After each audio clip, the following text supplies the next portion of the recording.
Hi, I'm Karl Malone, owner and founder of TopBuild Carpentry.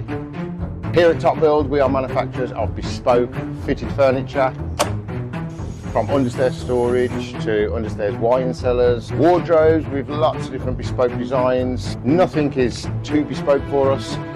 So I always knew I wanted to get into woodwork. So even when I was probably like 12, I was in the garden making rabbit hutches and different bits.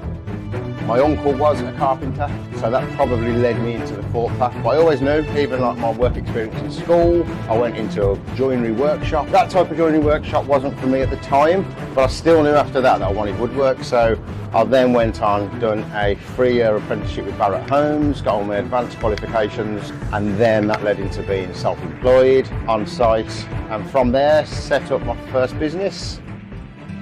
So currently we are really busy. So our main thing that we do now is fitted furniture. So bespoke understairs storage, wardrobes, media walls, understairs wine cellars. So at the moment upstairs we've got an absolutely beautiful understairs wine cellar made from a mix of oak and oak veneer. Over in the other workshop we've got wardrobes, angled wardrobes, lots of understairs storage. That's quite a big thing for us. So yeah, we're looking busy, some nice projects ahead.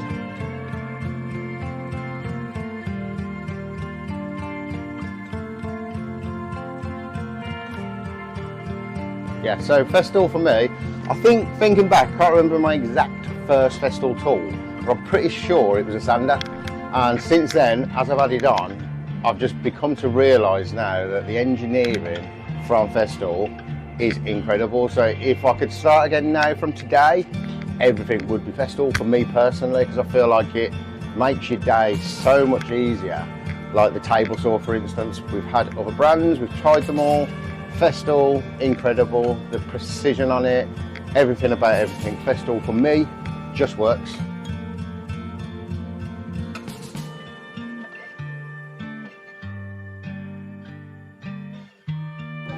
Yeah, so I think same as kind of anything in life, I think if you're passionate and you give it 100%, it'll work out for you. So if I was an apprentice now, I would put 100% effort into the apprenticeship.